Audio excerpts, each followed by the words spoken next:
Hola, bienvenidos a este video en el que vamos a hablar sobre la obesidad y su relación con enfermedades crónicas. Bien, vamos a comenzar. Primero debemos de conocer que el peso corporal representa la suma de varios componentes. En este caso sería la masa muscular, la masa ósea, órganos, fluidos y lo que es lo más importante en lo que respecta a la obesidad y sobrepeso sería el tejido adiposo. El tejido adiposo es el principal causante, ¿no?, de esto, el exceso de tejido adiposo. Bien, tenemos un ejemplo aquí, que la grasa corporal del hombre es un poco distinta a la grasa corporal de la mujer, o sea, los rangos saludables. Mientras que el hombre puede llegar hasta el 20%, la mujer es del 25 al 30%. Tenemos alrededor de un 10% de diferencia en nuestros rangos saludables en cada uno. Muy bien. También hay una diferencia de masa muscular, hay que recordarlo. Bien, el tejido adiposo se clasifica en dos. Muy bien, sí se utiliza principalmente como reserva energética en nuestro organismo, ¿verdad? Pero está clasificado en indispensable y de reserva. La grasa indispensable normalmente no se emplea como fuente energética, ya que esta forma parte de funciones específicas en nuestro organismo, como lo son en la médula ósea, corazón, hígado, pulmones, vaso, etc. Hay que recordar también que forma parte de nuestro sistema nervioso central y de nuestras células, por lo cual es muy importante. ¿Bien? Y la grasa de reserva pues es toda la grasa que sobra, toda la grasa que tenemos almacenada en nuestro abdomen, en nuestra espalda, en todas partes, ¿ok? Cuando presentamos sobrepeso u obesidad, ¿ok? Aquí hay algo muy importante con lo que se debe de relacionar la obesidad y el exceso, o sea, el exceso de tejido adiposo. Nuestras células adipositas normalmente tenemos un número específico, ¿ok? Podemos presentar un aumento de estas células en ciertas etapas de nuestra vida, como lo que es en el crecimiento, ¿no? Como lo es en la adolescencia, en la infancia. Y si nosotros presentamos un exceso de tejido adiposo en nuestras etapas de crecimiento, podemos causar un estímulo excesivo por el cual haya demasiadas células que no deberían estar ahí. Voy a poner un ejemplo. Si yo tengo 200 células adiposas y es lo normal, pues si yo sobreestimulo a las células teniendo una hipertrofia elevada, mayor a lo normal, y esto va a causar una división de las mismas, va a haber una hiperplasia. Entonces ya no voy a tener 200, voy a tener 500, 600. Y eso ya no es normal. Eso ya va a causar un problema a largo plazo. Por ejemplo, si yo tuviera obesidad, si hubiera tenido obesidad de niño, la obesidad infantil es muy grave por eso. Si se tiene una obesidad infantil, ya de ley se tuvo una hiperplasia. Ok, no me expliqué al principio de la hiperplasia e hipertrofia, ¿verdad? La hiperplasia es el aumento del número de las células, mientras que la hipertrofia es el aumento del tamaño. Estamos hablando de las células adiposas, o sea, las células que guardan toda la grasa en nuestro cuerpo y que no tienen por qué ser malas, pero cuando hay un exceso es cuando se convierte en algo negativo. Muy bien, entonces imagínate que tienes más células de las normales y también tienes hipertrofia, o sea, tienes un exceso de tejido adiposo. Por eso existen las personas que dicen, no, yo solamente me como un dulce o lo que sea y ya engordo. Porque lo que pasa es que ellos tienen un exceso de las células y de hipertrofia, que aunque ellos disminuyan el tamaño de las células, o sea, disminuyan la grasa, va a seguir teniendo un peso un poco más elevado por la cuestión del exceso de ese tejido, o sea, de todas esas células que están de más en el cuerpo, pues por eso se le causa más dificultad a una persona así, pues que ha tenido una obesidad mórbida u otro tipo. Por eso también muchas veces hay operaciones para reducción de ese tejido. Muy bien, hay que recordarlo muy bien eso. Bien, entonces hay que hablar de unos mecanismos muy importantes a la hora de perder grasa o de almacenar grasa también, que por ejemplo durante el ayuno otras situaciones como el estrés, ejercicio, frío, etcétera, nosotros vamos a empezar a hidrolizar las grasas que se encuentran en nuestras células. Y pues obviamente va a haber una lipólisis, una oxidación de los ácidos grasos, va a empezar a haber una oxidación. ¿Cómo lo va a haber? Pues primero se tienen que liberar todas esas grasas que se almacenan en nuestras células. Estas van a ser liberadas gracias a catecolaminas y otras hormonas. ¿Okay? Que realmente no vamos a profundizar en eso, pero va a haber una liberación.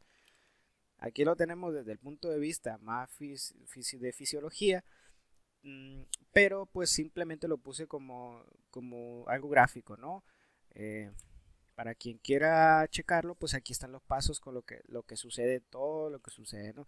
El caso es que al final de cuentas se libera lo que al torrente sanguíneo, lo que son los ácidos grasos y el glicerol a diferentes lugares. Por ejemplo, la albúmina transporta a los ácidos grasos hacia los músculos y el glicerol se va hacia el hígado, los dos con el fin de generar ATP.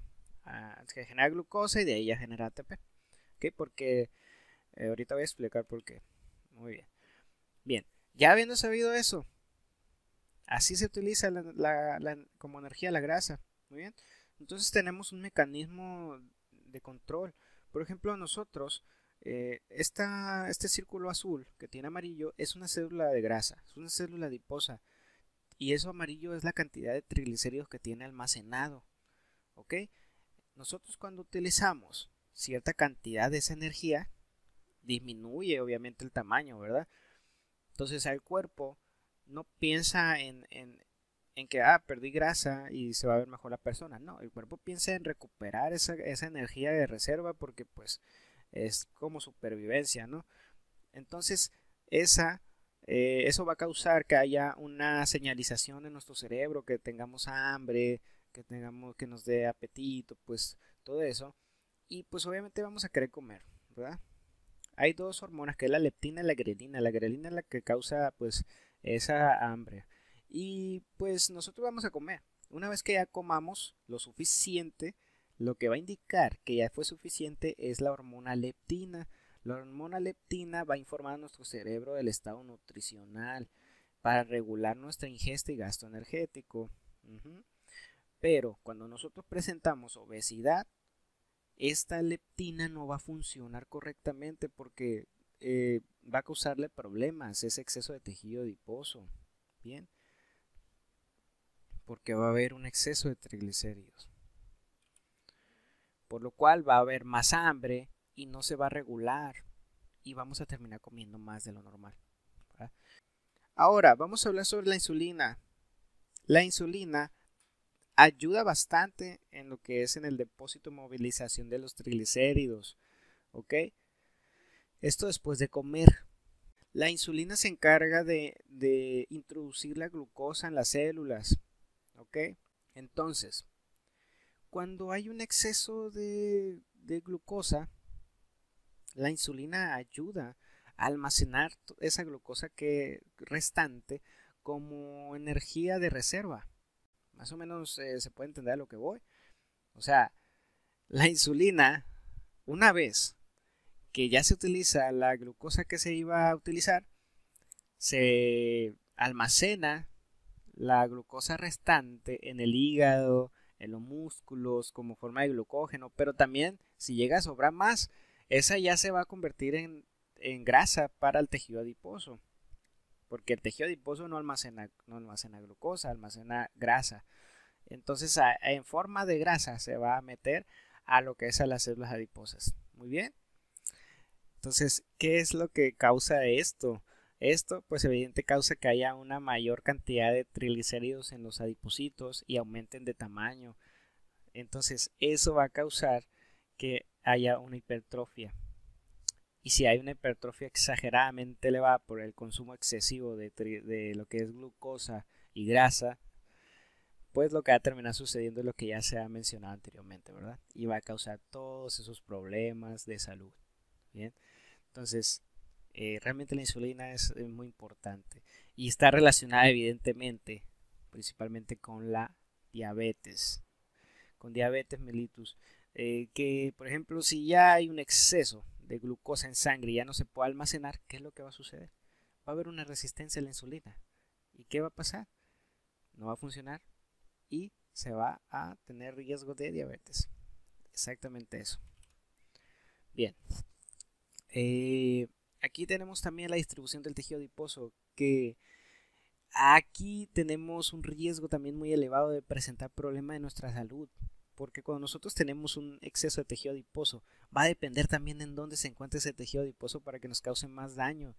Por ejemplo, no es lo mismo tener almacenado toda esa grasa en el área abdominal, como aquí se está observando, que en el área de las caderas, de abajo, de las piernas, todo eso, no, porque en el área abdominal se encuentra los órganos. Imagínate, un hígado graso. Un hígado graso es causado por un exceso de grasa en el mismo. Y por todo el tejido adiposo que se tiene ahí, se puede causar un hígado graso y se puede causar lo que es después una cirrosis no alcohólica. Entonces hay que tener mucho cuidado también con eso. Hay que tener bastante cuidado de cómo nos encontramos de salud.